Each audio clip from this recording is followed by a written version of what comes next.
Welcome to the Travel Like a Boss podcast, where we interview location-independent entrepreneurs that travel the world like a boss by being their own boss. Here's your host, Johnny FD.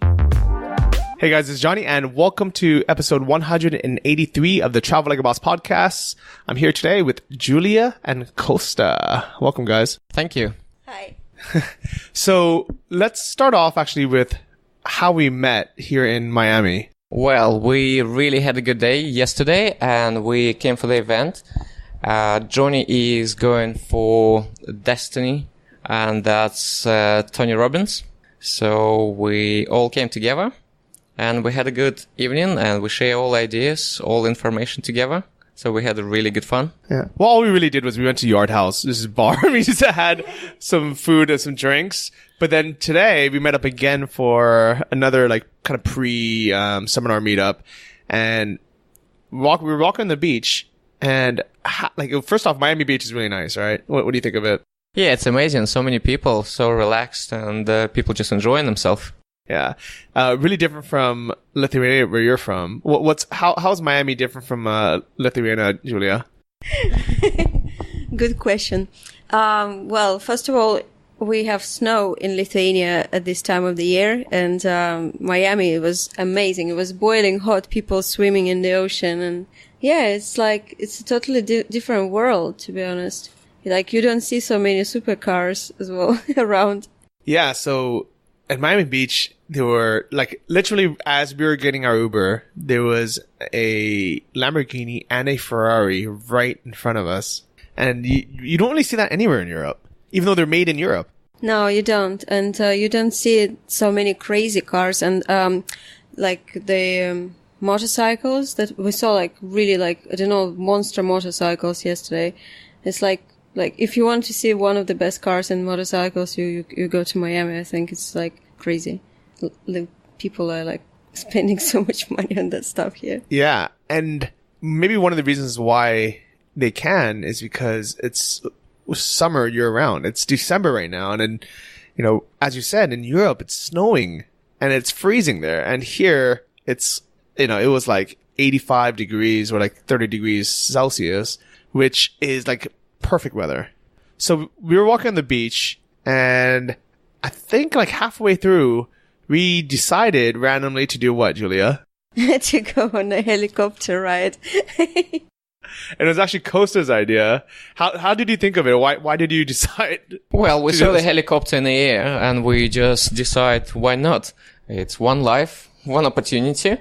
And then Johnny was quick enough to pick up the phone and find it online. We check the prices. We give them a call and they say, yeah, it's available for 4:00. So. And this was at 3:30. 3:30, yeah. So we get half an hour to jump in Uber and get there as quick as possible. So I wanted to share this for a couple of reasons. One is just an idea of all the cool things there are to do in Miami. And it wasn't that expensive. I think a lot of people, they put off things like this because they think this is for the super rich. This is for the millionaires or the billionaires, that normal people can never be in a helicopter. But in reality, it's what did we pay? $110 a person? I think, yeah, that was 110. And if we did that before and planned that in advance, we could go through Groupon, I think, yeah. And then we would pay much less. We would pay $75. Yeah. So it's affordable for literally anyone to do. And you know what? Yeah, maybe if you're really struggling to pay rent or you're just starting your business, maybe you shouldn't even waste the extra $100. But I want everyone to know that we can live life now. We can do the things we want to do, that we don't have to put it off until we're retired or, that we have enough money to buy one, right? Because at the end of the day, it's probably never a good idea financially to buy a helicopter or buy a yacht or buy a private jet. It's always better to rent. Yeah, I totally agree with that. And I think sometimes we look at the things around us and we think they cost much more. And the whole idea is to take action and actually check the prices, go try and not be scared of anything. Just live today and try as much as you can. So I'm actually glad that you were there because I think it was a joint effort that we actually decided to go, because when you first mentioned it, I was thinking in my head, you know what? Yeah, I've always wanted to go on a helicopter. this is perfect. It's my last day in Miami. It was a perfectly clear, sunny, beautiful day. And I thought it would be amazing to take a helicopter and be able to see the beach, see the downtown city. I can't think of a better place in the world to do it. And then when I looked it up, I thought, man, it's only $100. This is like a great deal. And when I called and they were available, and the only thing stopping me was that we couldn't get the Groupon deal, but it was only this $25 savings per person, which, really isn't that big of a deal. And I honestly started having some excuses in my head why we shouldn't do it. And I think Julia can attest to this. Like, you're like the super rational person. Like, you like to pre-plan things, right? Yeah, definitely. So what was going through your mind when we said, oh, let's go on a helicopter right now? I just went with the flow, really, because if I would start like overthinking, I wouldn't go. I would think like, you need to go to get Uber, you need to go to the airport. What if it's scary? Like all sorts of stuff. But when you just like let go and just like, yeah, well, everyone is going, let's just go for it. Like I tried not to give my brain, like this book, 5-second rule. Like if either you just like count to 5 and you go for it, or you start like allow your brain to do the job of persuading you not to. So this really worked for me. So I'm like, yeah, just go for it. And I don't regret it. Like it was really, really cool. Like I understood a couple of things about how the brain works as well. Like how it tries to portray things much more scary than they are in real life. Because I was like, I had all this, like you saw me Googling, is the helicopter ride scary? Like reading what other people say and things like that. And when you're actually in the helicopter, it's fun. It's like, it's not scary at all. And it's actually really exciting. And it's really cool that we had this opportunity to sort of share this ride. I definitely agree. And I think for most things in life, as long as it's relatively safe and it's something that we would enjoy doing, and it's something that's not going to put us in a bad position in terms of either health and safety or financially, it's not like we, skipped, an important meeting or, canceled on a friend, to go do this. We had nothing else to do. I think we can take it too far where we're not living, we're not like doing the things we need to do. We're like getting fired from our jobs or, missing like deadlines because we're just like, yeah, bro, let's go skydiving all day. But I think most people are not that extreme. Most people are more on the cautious side. Like I was, when my brain kicked in and was like, okay, well, now I got to factor in the price of the Uber. Now I have to factor in the price of the airport fee, which is $15 per person, and then maybe they're going to charge tax, and then maybe we should just schedule for another time. And that's when my brain starts kicking in. You don't seem like you have that problem, Kosta. No, I think that's one of the problems why people don't enjoy their life, actually. And of course, they should think what they do, but sometimes we put the barrier ourselves and stop ourselves for no reason. I mean, it's not like huge deal of money. Come on, we're on holiday, we enjoy it. Enjoy as much as you want. And I'm sure 5 years later, you're going to remember this day saying, yeah, I actually took the action and I went there and I enjoy it and I love it and I'm going to do it again. And next time when something big come up, you're going to make a decision just as easy as you've done it today.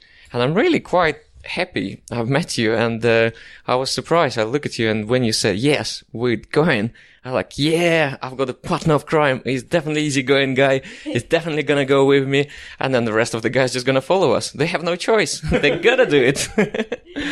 Yeah. But at the same time, I do think it's good to have the rational person to say, okay, wait a second. Let's figure out if this is something that is actually safe to do, right? So for example, cliff jumping. That's something that, we can easily say, well, just do it. Just jump, like it's, everyone does it.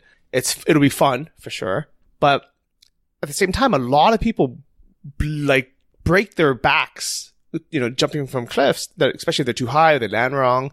And it's actually a very dangerous thing, which I've done many times, and the way to get yourself to do it is not to overthink it. But at the same time, I've been very lucky where nothing bad's happened. But I've actually had friends, like close friends, who have literally broken their backs and been almost paralyzed from jumping off cliffs in, I think for him it was in Croatia, but people have died jumping off cliffs that I've jumped off of in Thailand. So the exact same cliff I've jumped off of, people have just landed a little bit wrong, or they jumped too soon after the next person, or, the person behind you jumps too soon and they land on you.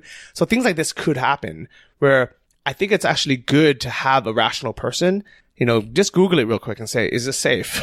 And if it's relatively safe, I mean, nothing's 100% safe, right? But if it's relatively safe, if it's not any more dangerous than driving a car, then just go for it. So in terms of actual travel, you guys have been living a pretty interesting life, right, Julia? Well, yeah, I can't complain. Yeah, we do travel a lot. I think it's one of the purpose of our life for now, just to see as much of the world as possible until we have a desire and energy to do that. We tend to travel quite, now we aim to go as far as possible from Europe, so that when we get older, we go closer to explore Europe and everything else around. So yeah, we've been around quite a bit. And when did this start? I think we started traveling when I met Kosta, really. It was 6 years ago. Yeah, because before that I did travel quite a bit, but it was more European based trips. And, I tried my kind of idea at that time was to travel as much, but as cheaply as possible.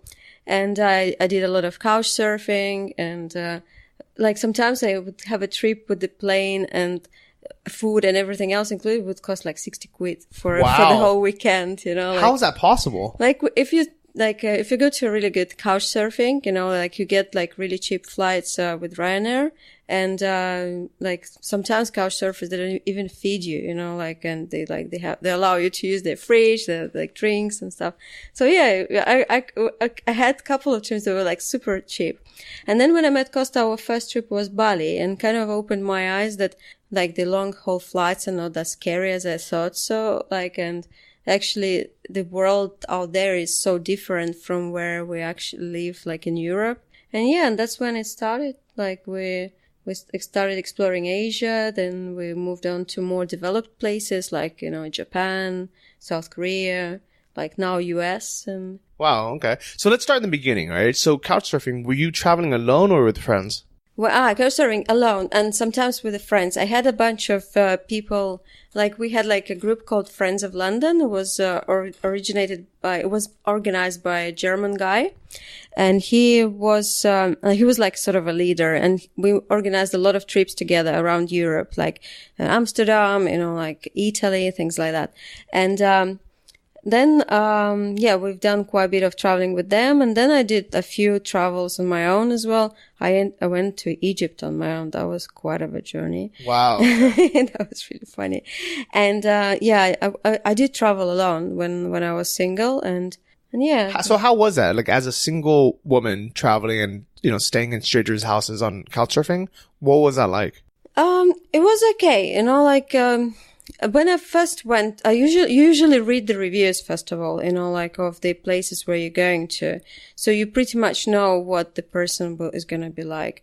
And, also, I was less fussy. So if I knew someone in that city, I would go and stay with them. And now I wouldn't, cause you get used to a more comfortable life. But at that time, all I cared was to see as much as possible.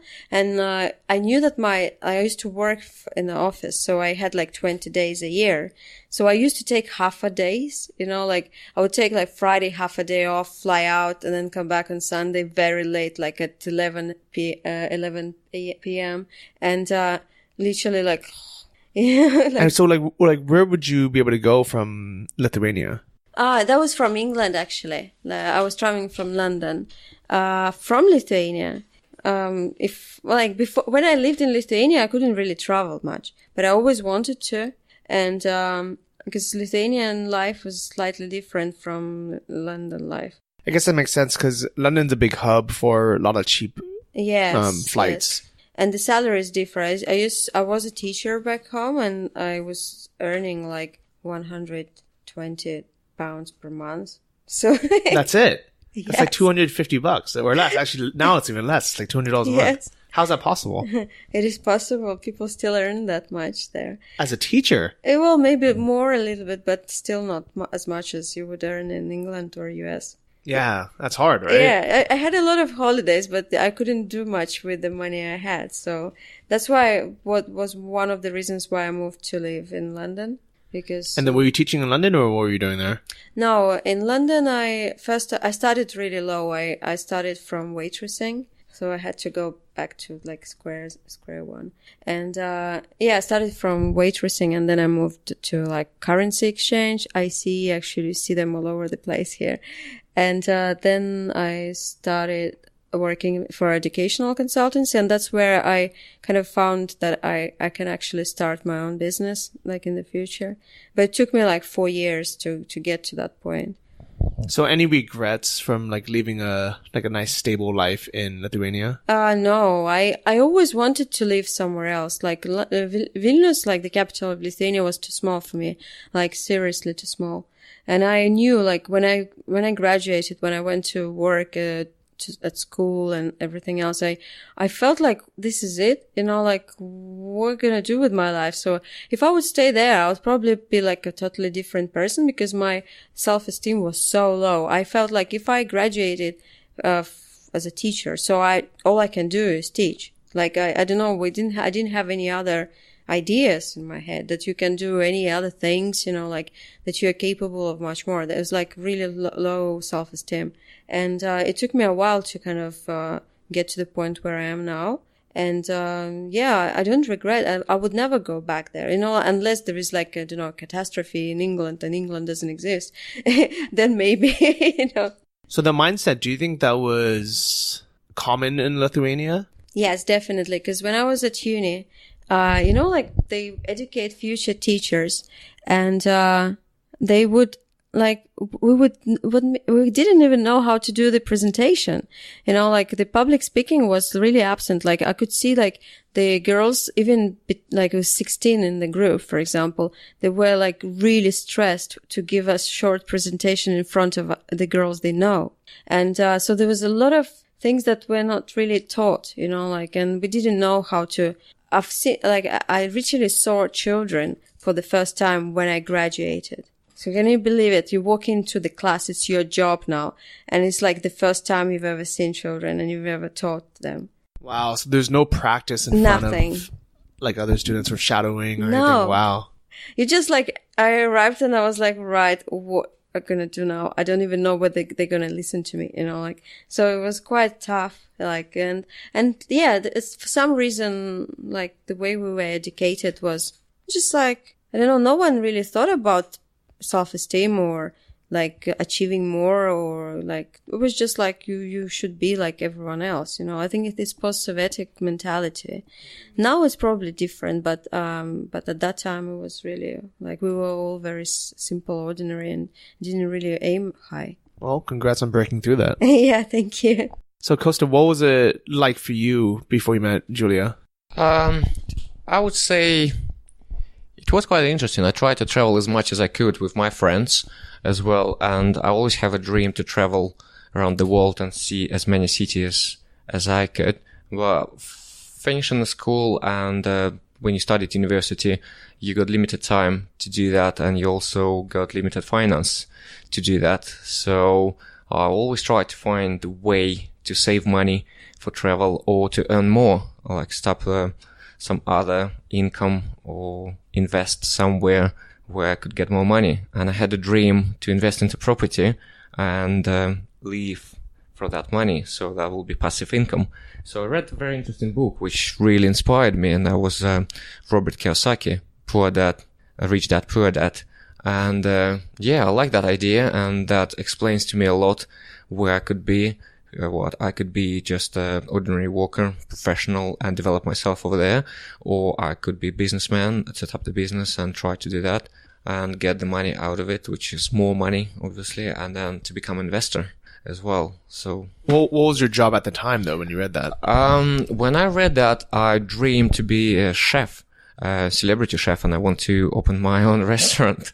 And when I went to London, I worked as a chef. I spent 5 years working as a chef. And it was my golden dream, but I've realized in the 5 years, I've realized how hard it is and what sort of competition you got around you. And, it's really hard job. You have to be 16 hours on your legs running around. And restaurant is a good business if you know what you're doing, and probably like everything, but it's in London. How can I put it right? It's tough.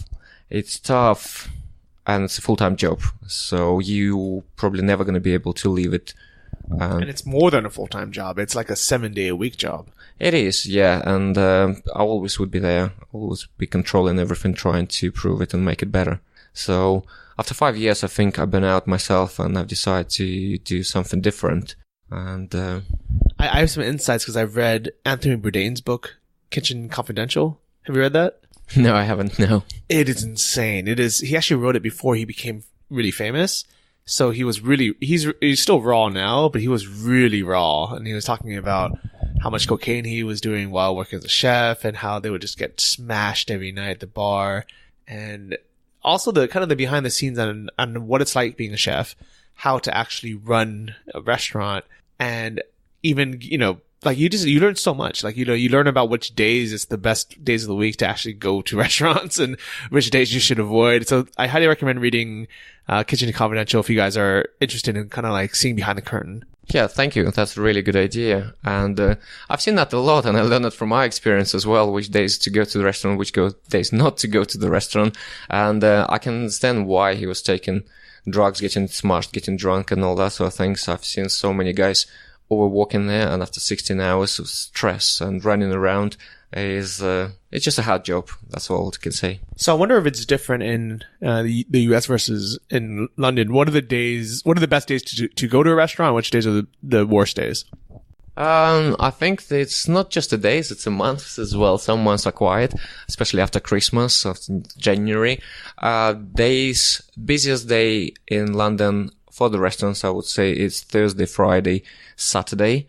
And if you go there on Monday, Tuesday, probably Wednesday as well, you get a very good chance to book a good restaurant and to have a good meal, or even discounted prices.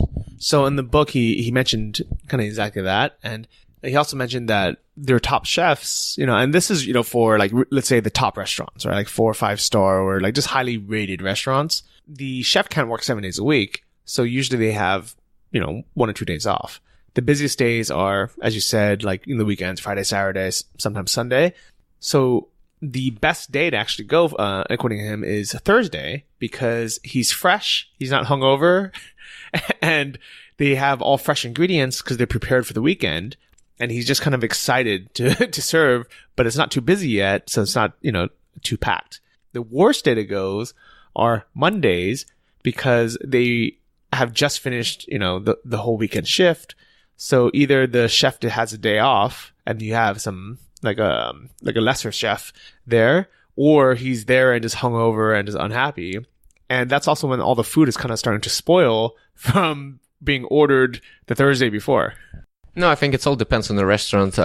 Most of the restaurants where I used to work, you get them fresh food delivered daily and prepared everything on the same day. So whatever is left over, you either throw it away or you throw it away. So you can't use it. You don't want to take a risk and poison someone. Okay. That's good to know for London foodies. All right. So how did you and Julia actually meet? That was a very interesting story. That time I was doing networking events a lot, and I've set up my own networking events for entrepreneurs.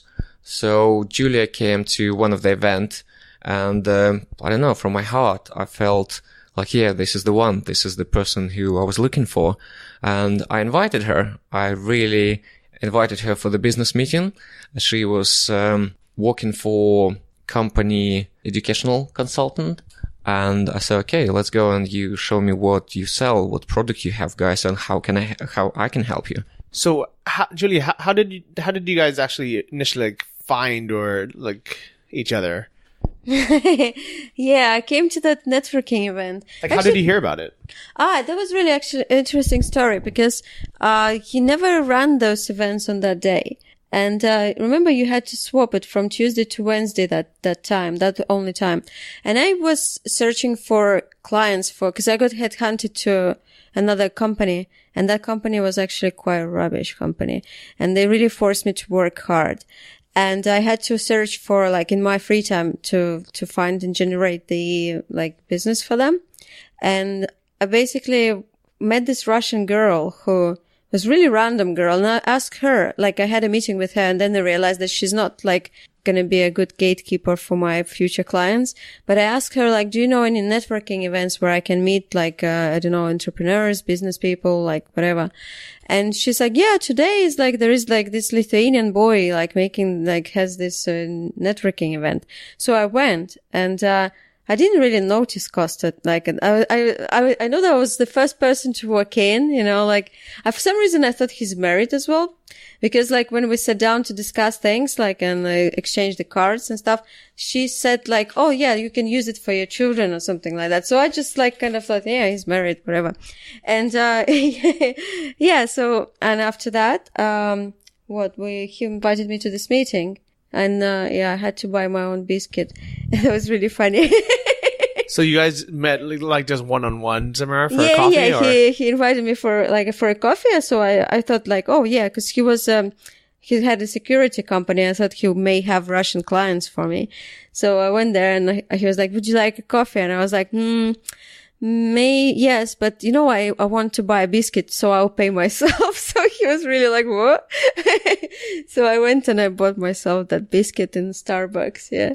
And yeah, and I seriously thought that it was about business. Like, we had until he invited me to the theater, you know, like, only then I understood, right, this is like more than a business meeting.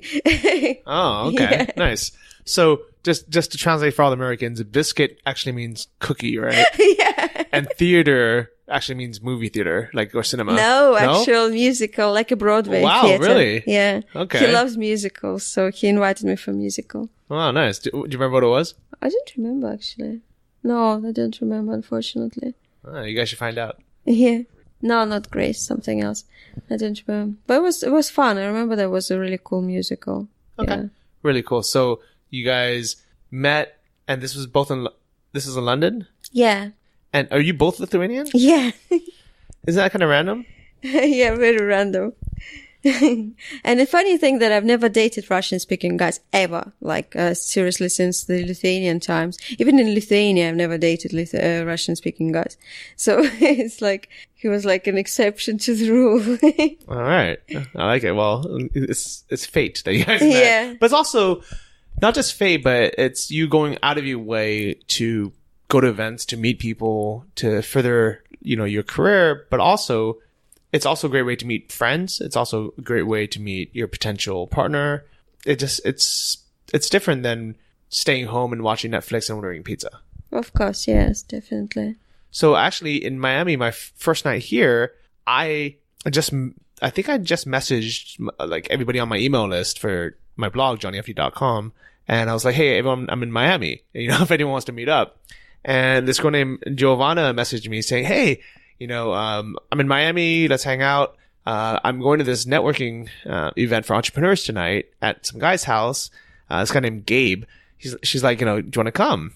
And I got there like 20 minutes early, and I realized like I was like a little bit too early, so I didn't even go into the house. I just stood outside, and Gabe walks out because he's like just needs to move his car or something, and he sees me loitering in front of his house and invites me in.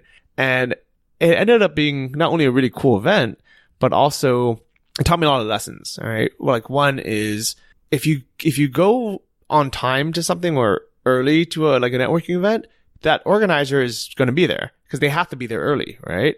And that's like the best time to actually get to know that person. And that person, I guarantee, is a very type A personality, someone who makes things happen, someone who probably has a lot of value to give, because the type of people who organize events and go out of the way are not usually like the leechers or the people who are lazy. And it was cool, like from not knowing anybody in Miami to all of a sudden meeting like 10 or 12 like really cool people that I could, you know, that have been inviting me out this whole weekend. But also if I ended up staying here, I'm sure they'd be great to, you know, to mastermind with or, you know, just, you know, further our business with.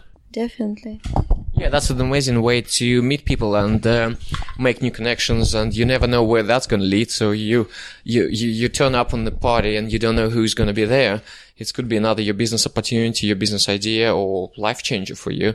So I would definitely recommend to everyone, instead of sitting at home, lying on a couch, just go and mix with people, speak to people. And if nothing's happening, organize something. Yeah, that's right. Yeah, if you don't have anything going on, just create your own. And that's how we met. Because so all of us came to Miami to go to Tony Robbins' event, and we knew we were going to be here a few days early. We knew that there were going to be a bunch of people in town, and it'd be great to meet up. And, nobody really knew where or how to meet up. But by you guys scheduling a lunch, and, it wasn't even that hard, right? You just have to find a restaurant, make a reservation, and go. You were kind of the catalyst for, people, for us to meet each other.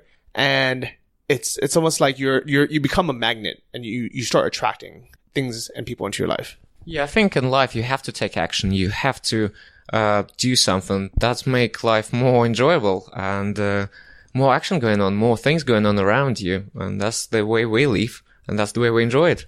And I like it. And I think, just right away, just the fact that you guys take the time to organize something, and you guys, go out of your way to do it, it already just, made me like you in the beginning. Like right from the beginning, I'm like, okay, they're probably pretty cool people if they're going to do this. And when we were walking the beach, I was kind of ranting about the people that I feel like are not successful in life. And I was like annoyed for you guys because 17 people RSVP'd for the lunch, which means you went out of your way to make a reservation for 17 people. You made sure we had chairs and silverware and place settings for 17 people.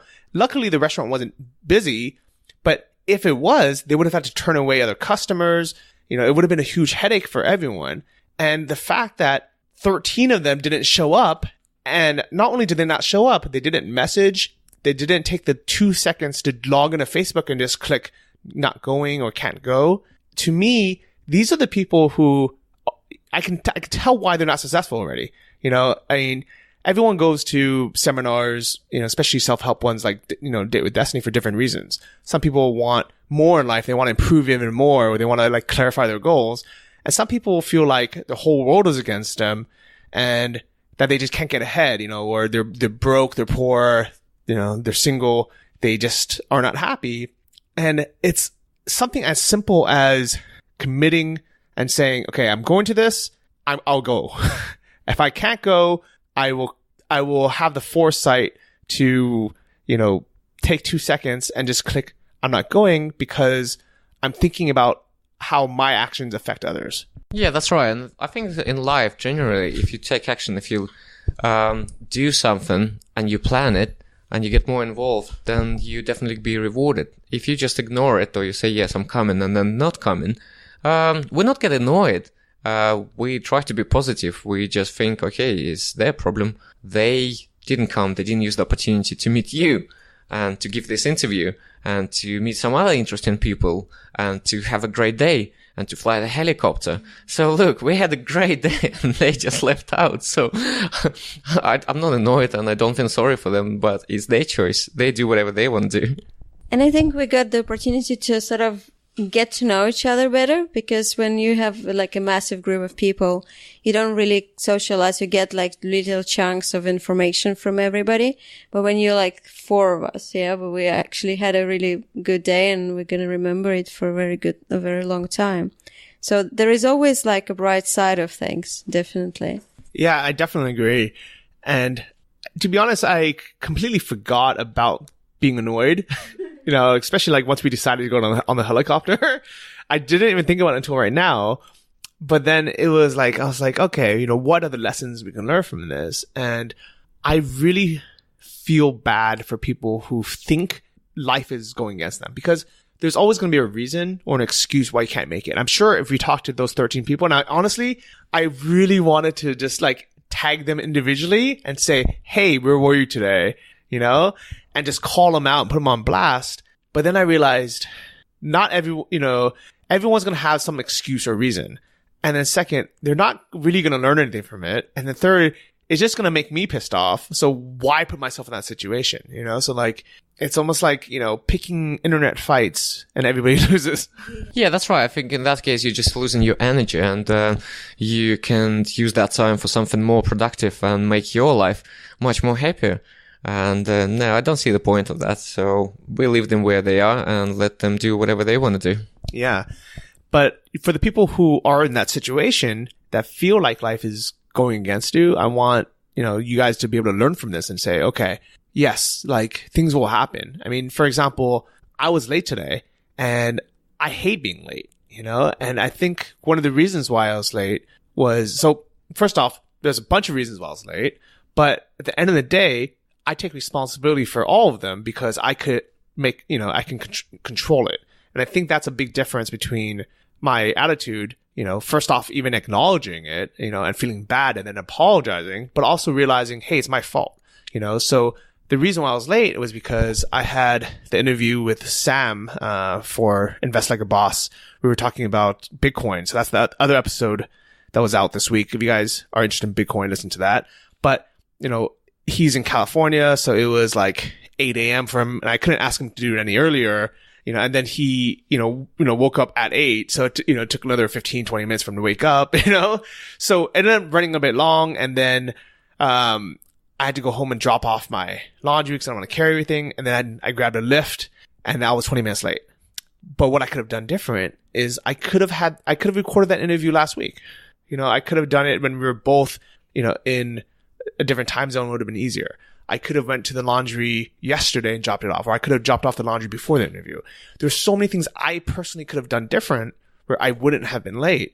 And I think the difference between, you know, that and just the people who just didn't bother showing up, because I'm 100% sure if we asked them, each one of them would have had 20 different reasons why they couldn't come, or, you know, or excuses, you know, why they didn't show up.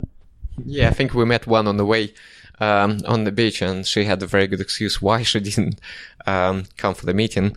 But then again, it's up to her. It's her decision. She made the decision on that day, and that's how we create our life. We create our successful life. We make decisions every day to do what we do. My parents told me about time and to be on time when I was a kid. They said, always respect other people's time, and if you're not going to show up, just tell them.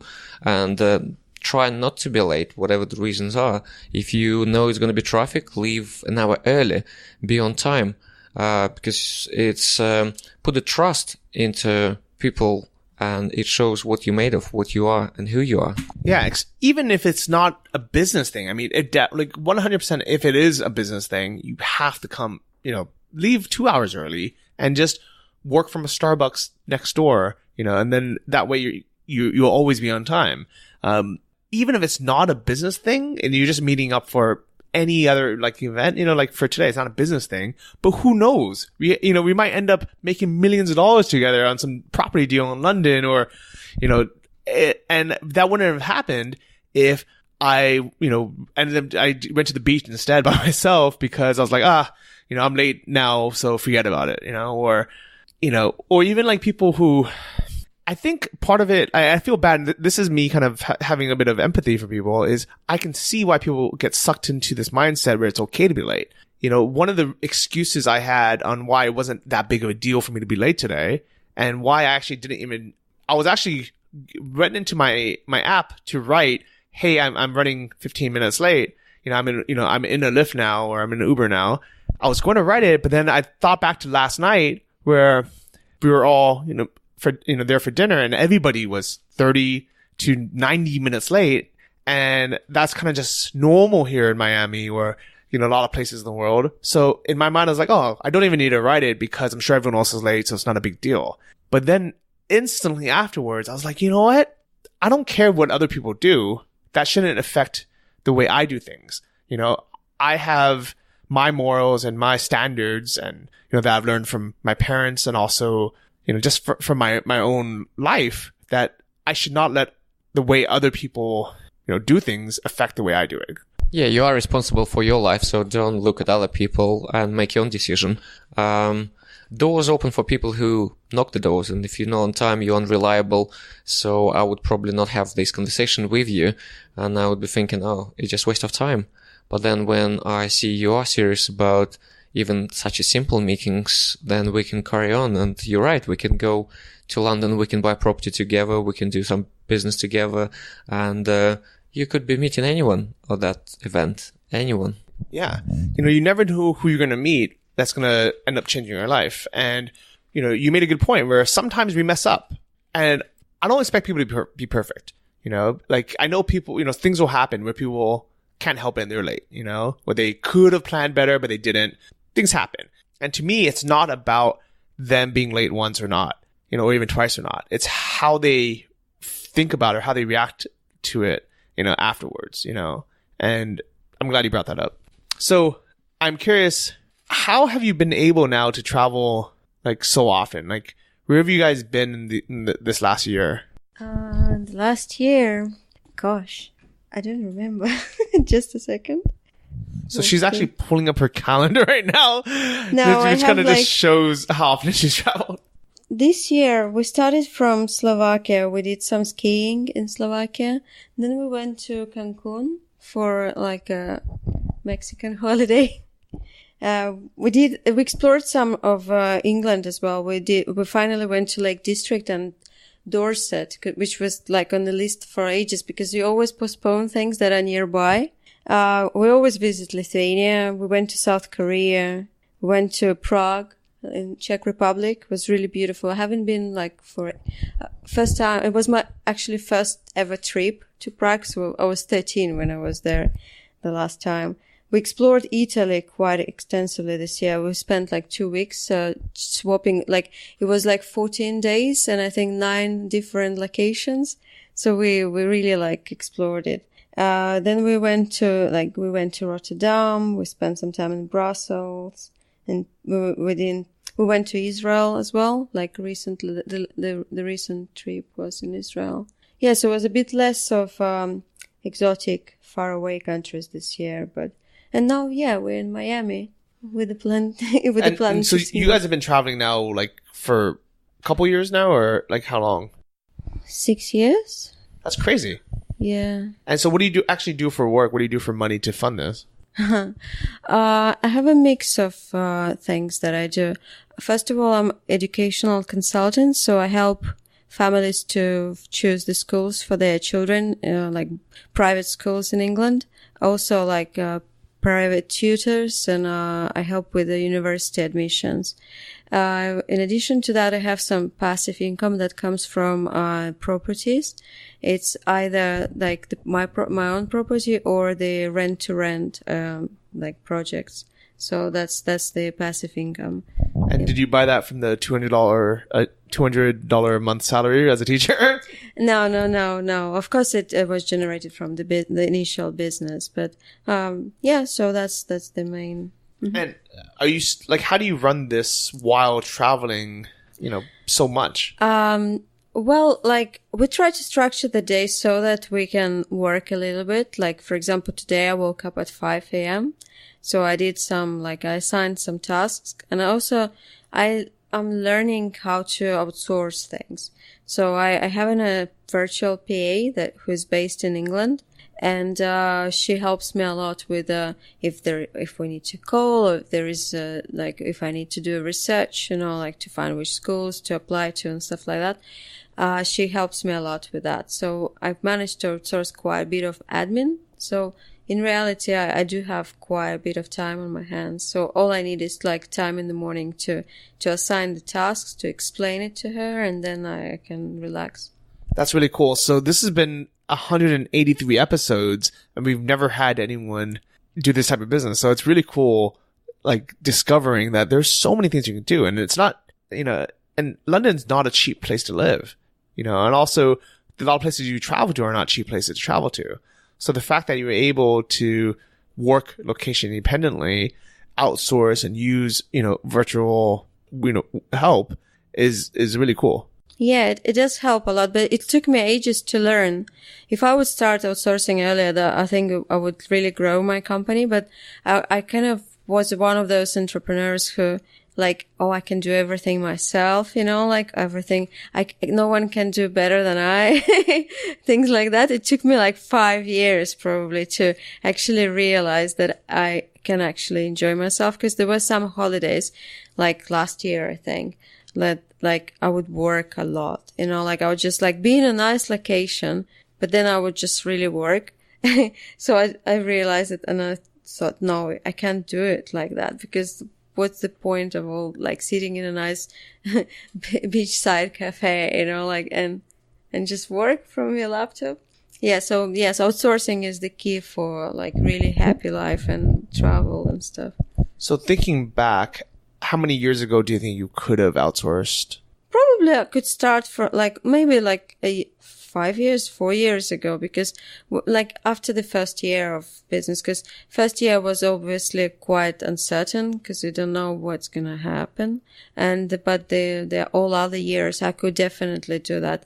But well, you learn, like some people learn faster, some learn a bit slower. So I was a slow learner in that respect. And it took me a while to find a good assistant as well, because in this year, so I had like 3 or 4. Like, because I'm quite precise in what I do, and the reason why people come to me by referral, because I do things well. And I don't like people who, like, as my assistants being like, oh, whatever, I'll just do it like this. Like for me, the quality is the must, because, in the last, like, 6 years that I've had my company, I've never really advertised. So I have to be, I don't know, I like the quality, and, I want it to remain the same, like.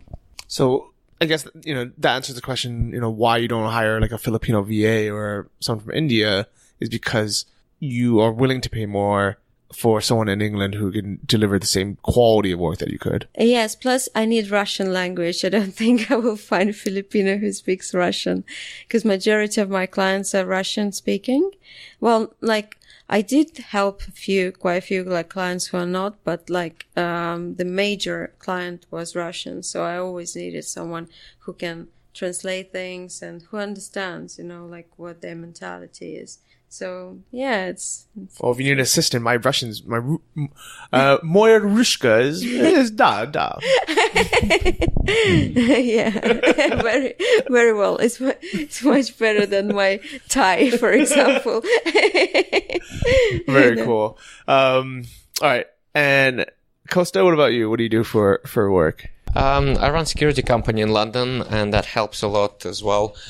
I wouldn't say I could outsource everything in the first year as well. It took me time to learn how to do it properly and to build a proper team who can you rely on.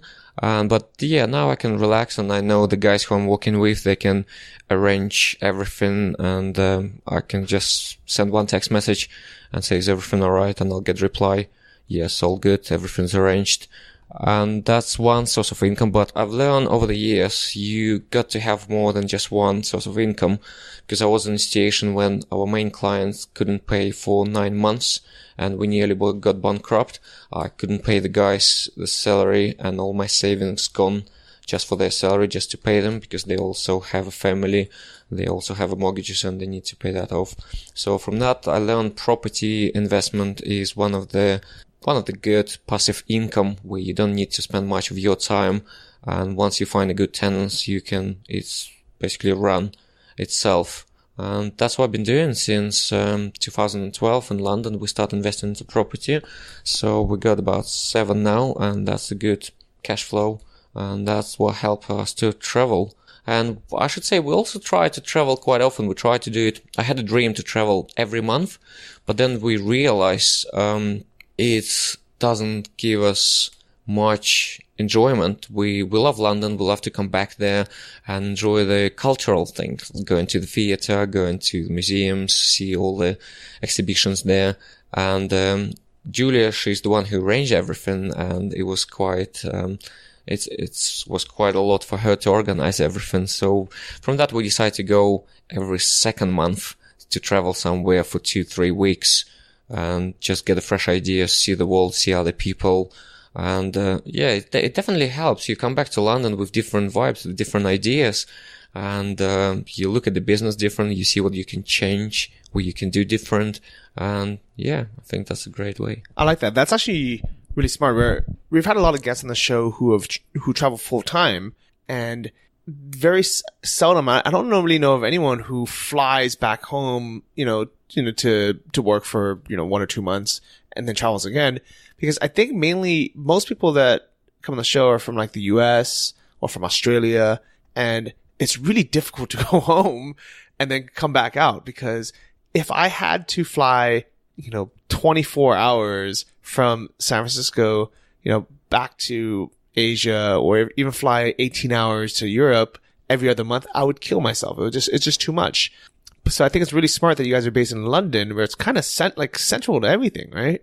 Yeah, London is a great hub to travel, and there are lots of companies, flying companies who can take you anywhere you want at a good price. Even saying that, we flew to New Zealand. We spent 24 hours to get there. We had a really good 3 weeks there, enjoyed ourselves, going to different places, and got so many different business ideas in the head. So we had to come back to London and try to implement them. Because if ideas can stay just an ideas for the rest of your life, but if you don't try them, you'll never succeed. What were some ideas from New Zealand? Well, it was a different way to buy the property and to structure the property and to rent it out. And I think that was one of the main idea we had traveling, because you relax yourself, you're not rushing around, and you got more things to think about. Oh, very cool. So can you explain what you mean by like rental properties? Like what does a deal actually look like for you? Basically what we do, we simply buy the property, which is not in a very good state. Then we have a team of builders who's doing it up to the European standard, which is quite a good standard. And then we rent them, and we tend to rent them room by room. In that case, we are getting more profit. It's called HMO.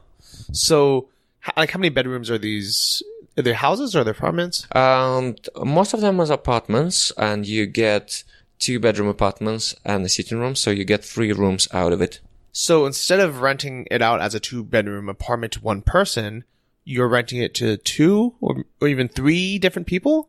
Yes, that's exactly what you do in London, and you get young professionals who love to do that. They walk in every day. All what they need is a place to come back home, get a good sleep, get a shower, cook something to eat, and go back to work. And that's ideal for them. Yeah, because just like San Francisco and New York, rent prices and property prices in London are crazy, right?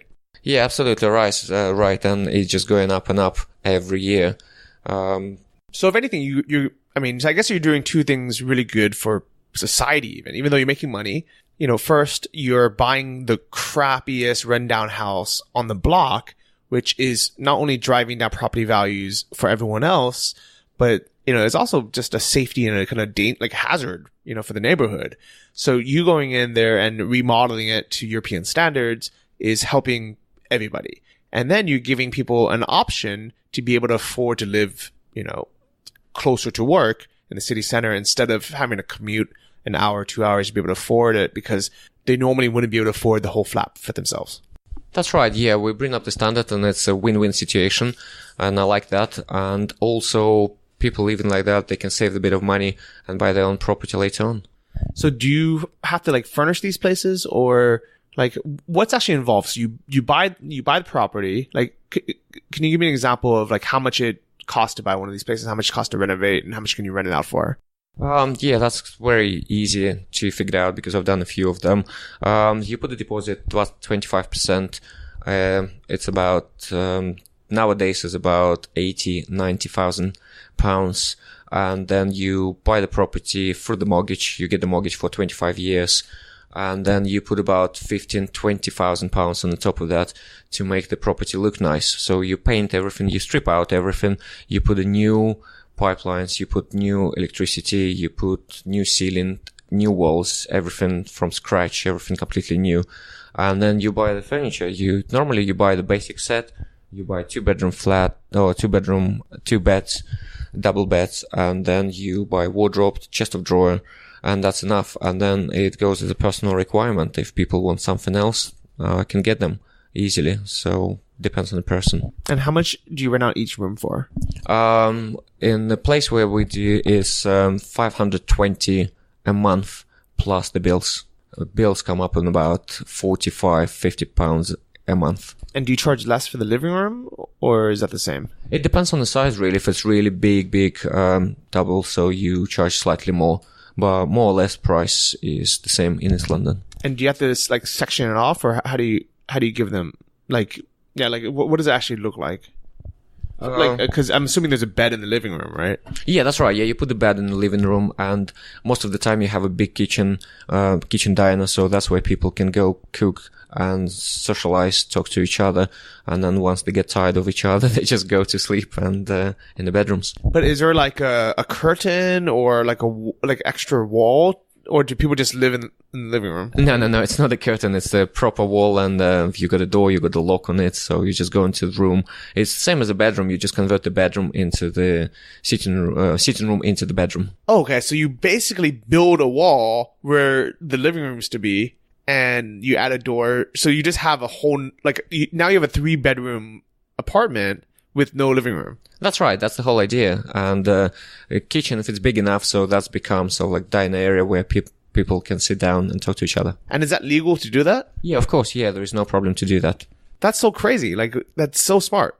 Because even though it's nice to have a living room, it's nicer to save a lot of money on rent. So this is really smart. How did you figure this out? It wasn't my idea. People have been doing it for years, and I've just copied and did the same thing. And I've tried to do it on a single let, so I give it to the family, but it didn't work out. And I realized I would rather deal with the young professionals who's really driven, and they just need a place to stay. And are you personally dealing with like collecting rent or like fixing the toilet, or like how does this all work? I got a team. I've got an electrician, I got a plumber, I got a carpenter, and whatever problem comes up, I just give them a call and say, hey guys, could you please go to this address and fix it? Okay. And what about like collecting rent and rent is all automatically, so they either put on direct debit and they pay it monthly, or they just transfer it via bank by themselves. It's quite easy. Very cool. And I'm assuming that that rent that they're paying you is covering the mortgage? Yeah, it's covering the mortgage, and it's giving the property, basically given profit as well on top of that. Yeah. So not only are you getting your mortgage paid for free, which means in 25 years, you're going to own the place and for free. You know, basically you're having someone else basically pay down the debt. And then also it's cash flowing, 10% a year or more? Yeah, about right. Yeah, about 10%. And so that's, basically probably the best deal you can do with your money. I think, at the moment, I think out of all investments, property is one of the best, especially the property in London, because it's going up. And there is a statistic, every 10 years, the property double. So your investment is well looked after. And also you do a good thing. You help people. You help people to find a good place and to live at a good standard. That's cool. And you're able to do this, are you also working while you're away, or is everything kind of set up and forget about it? I do not probably as much as Julia does, and for me it's more if the tenants need something, I'll arrange that. I'll contact the person required, or if I need to find a new tenants, again I'll put the advertisement and start looking for the new tenants, and then that's what I do. Okay, very cool. I like that a lot. I like having people with different types of businesses that, it just kind of reminds us that, everything is possible. And I'm sure there's downsides to everything, right? I'm sure there's some people listening. They're like, oh, I don't want to deal with that, but at the same time, there's some people listening who are like, oh man, why didn't I think of that? Or I can do that. That's right. Yeah, I've got that idea as well from somebody else, and why not? I see so many people doing that, and I think passive income is one of the best, where you don't have to exchange your time for the money. So it just works regardless. You come back from holiday, wow, you got another lump sum of money which you got to spend. Yeah, I like that. So here is another way of kind of living our lives where we can have a home base, in London or in probably any real big city where, it's easy to fly out from. We can, enjoy life 2 or 3 months at a time, plan for the next vacation, go for, 3-week vacation, still make money passively, and then, come back, do it again the next month. I like that. So guys, thanks so much for coming on the show. It's been really fun and kind of, it's been fun hanging out today, going on the helicopter and doing all this cool stuff, but just sitting down and picking your brains on, figuring out how these things work and hearing your life story is probably the reason why I do this podcast, is it gives me an excuse to sit down and ask all the questions that normally don't come up or might take months, if not years to come up, or you just, or never does. No, thank you for inviting us. We really enjoy it, and we're quite happy to share all the information and explain or just show life could be different. Yeah, I like it. And you guys are living it, so congratulations. Thanks. Yeah. So do you guys like blog or use Instagram or Twitter or anything like that? No, not really. I want to get into blogging at some point, so maybe soon. Okay. All right, guys. So thanks so much for listening to episode 183 of the Travel Like a Boss podcast. If you guys enjoyed this episode, if you think you know anyone who would benefit from listening to this, please share it with them, especially because iTunes on the new Apple update, iOS 11, broke our feed, and I think 75% of you are not even getting new updates. So if you found this episode, congratulations. I'm glad that you're listening, but a lot of people have not heard the last couple episodes. So please do me a favor and share it with your friends. Tell anyone about it who you think would enjoy the show. And also thanks to everyone who's been leaving these great reviews on iTunes. You guys are the reason why more and more people find the show and are able to travel like a boss. See all of you guys next week. Bye-bye. Thank you for listening to the Travel Like a Boss podcast. If you want to hear more, including the bonus How to Choose the Perfect Niche episode, join our mailing list at travellikeabosspodcast.com. See you next week, and remember, if you want to travel like a boss, you need to be your own boss. So start your online business today and start living the lifestyle you've always dreamed of.